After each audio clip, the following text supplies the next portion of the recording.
Hi friends, welcome to my channel. Please subscribe for more videos. Funny jokes. సూర్యుడు గొప్పవాడా చంద్రుడు గొప్పవాడా అని అడుగుతోంది teacher. చంద్రుడే teacher అని సమాధానం ఇచ్చాడు స్టూడెంట్. అది ఎలాగో చూద్దామా? ఇలాంటి ఫన్నీ జోక్స్ కోసం please subscribe channel little stars channels. సరదాగా కాసేపు ఈ ఫన్నీ జోక్స్తో ఎంజాయ్ చేద్దాం. ఎందుకని అడుగుతుంది టీచర్. రాత్రిపూట చీకటిగా ఉన్నప్పుడు చంద్రుడు వచ్చి వెలుతురిస్తాడు. పగటిపూట కాంతి ఉన్నప్పుడు అనవసరంగా సూర్యుడు వచ్చి వెలుతురునిస్తాడని అంటాడు స్టూడెంట్. 10 గంటల సమయంలో నవీన్ చీకటి సందులో వెళ్తున్నాడు. 2 దొంగలు మీద పడ్డారు. నవీన్ వాళ్ళతో బాగా పోట్లాడాడు. అదెందుకో చూద్దామా? కానీ చివరకు దొంగలు అతని జోబులో వెతికి ₹1 బిళ్ళ తీశారు. ఈ రూపాయి కోసమా మాతో ఇంతసేపు పోట్లాడావు అని అంటారు దొంగలు. కాదు, నా బూట్లో దాచిన 200 కోసం నేను మా ఆవిడకు తెలియకుండా నొక్కేశాను. మీరు నా దగ్గర నొక్కేస్తారేమో అని మీతో గొడవ పడ్డాను అని అంటాడు నవీన్. డాక్టర్ గారు, నా వెంట్రుకలన్నీ రాలిపోతున్నాయి. వాటిని నిలిపే వీలు లేదా డాక్టర్? ఏదైనా సలహా ఉంటే ఇవ్వండి అని అడుగుతాడు గుంతారావు. ఒక్క పెట్టుకొని రాలే వాటిని వాటిలో నిలిపి ఉంచు అని సలహా ఇస్తాడు డాక్టర్. ఒసే గాయత్రి, మా అమ్మది చాలా దారుణమైన జ్ఞాపక శక్తి అని అంటుంది జ్యోత్స్న.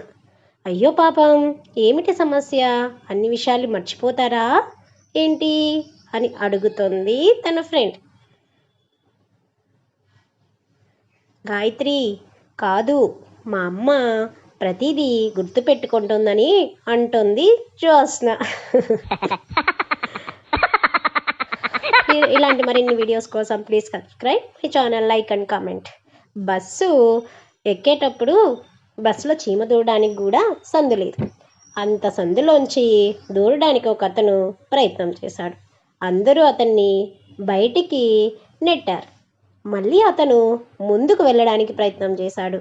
ఎవరయ్యా నువ్వు అన్నాడో ప్రయాణికుడు. నేను బస్సు డ్రైవర్ బాబు అన్నాడు అతను. ప్రయాణికులంతా షాక్ అయ్యారు. చూసారా, బస్సు డ్రైవర్ని కూడా అలో చేయట్లేదు. ఇంకొకటి, డాక్టర్ తొందరగా రండి, మా ఇంటి తలుపు తెరుచుకోవడం లేదు, మేము ఇంట్లోకి వెళ్ళలేకపోతున్నాం అని అంటాడు నీరజ్. ఏమైందో చూద్దాం. అది నా పని కాదయ్యా అని అంటాడు డాక్టర్. లేదు డాక్టర్, అది మీ పనే. మా తమ్ముడు తాళం చెవి ఏం చేశాడు చూద్దాం, మింగేశాడని అంటాడు నీరజ్. సో అది డాక్టర్ పని. పార్క్లో బెంచ్ మీద విచారంగా కూర్చొని ఉంటాడు పానకరావు. అటుగా వెళ్తున్న తన ఫ్రెండ్ ఏమంటాడో చూద్దాం. ఏమైందో వీళ్ళిద్దరి మధ్య. ఏరా అలా ఉన్నావు అని అడిగాడు వేణుగోపాలరావు. మా ఆవిడ లేచిపోయిందిరా అని అంటాడు పానకాలరావు. ఎక్కడికి లేచిపోయిందో? అవునా, ఎవరితో లేచిపోయింది అని ఆశ్చర్యంగా అడిగాడు వేణుగోపాలరావు. ఎవరితో ఏంటి నీ ముఖం, ఇద్దరం పార్క్కి వచ్చాం, ఏదో మాట పెరిగి ఇక్కడి నుండి లేచి వెళ్ళిపోయింది అని అన్నాడు చిరాగ్గా పానకాలరావు.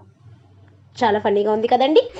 సుబ్బారావు ఇంటికి బాబురావు భోజనానికి వచ్చాడు. భోజనం చేసిన తర్వాత, మీ ఆవిడ వంటలు బాగా చేస్తుంది కదా అని అన్నాడు సుబ్బారావు. అబ్బే చెయ్యదు, చేయిస్తుంది అని చెప్పాడు సుబ్బారావు. నీ చూపులు చూస్తుంటే మత్తెక్కిపోతుంది, ఇంకా మందు కొట్టకపోయినా పర్వాలేదు అని అన్నాడు. ఎవరన్నాడో చూద్దాం. Okay wait. తాగుబోతు భర్త అన్నాడు. అవునవును, భార్య అంటుంది. అవునవును, నేను కాలేజీలో చదువుకునే రోజుల్లో నా బాయ్ ఫ్రెండ్ కూడా ఇలాగే అనేవాడు అని అంటుంది భార్య. ఎవడేవాడు అని అంటాడు భర్త. తిక్క కుదిరింది వెదవకి. ఇప్పుడు మందు తాగడానికి వెళ్లకుండా జుట్టు పీక్కుంటాడు. ఎవరన్నాడా, ఏంటి, ఎందుకు అనేసి అని మనసులో అనుకుంటోంది భార్య. ఓ భార్య బాధితుడు. దేవుడా, నాకు బాల్యంనిచ్చావు, లాగేసుకున్నావు. తర్వాత యవ్వనం ఇచ్చావు, అది లాగేసుకున్నావు. మరి ఏం లాక్కోలేదో చూద్దాం. లవర్ని ఇచ్చావు, దాన్ని లాగేసుకున్నావు. భార్యని ఇచ్చావు, లాగేసుకోవడం మర్చిపోయినట్టున్నావు. నాకు కావలసినవన్నీ నువ్వు. సో దేవుడు అన్నీ ఇస్తున్నాడు కావాల్సినవి. వద్దనుకున్నవి ఇచ్చాడో లేదో చూద్దాం. తీసుకున్నావు, కానీ నాకు వద్దు అన్నవి నాకే వదిలేసావు. ఇది ఎక్కడ న్యాయం, నువ్వే చెప్పు అని దేవుణ్ణి మొరపెట్టుకున్నాడు రాకేష్. ఎలా ఉన్నాయండి funny jokes? Please subscribe for more videos. Thanks for watching. Like and comment and share. Please subscribe.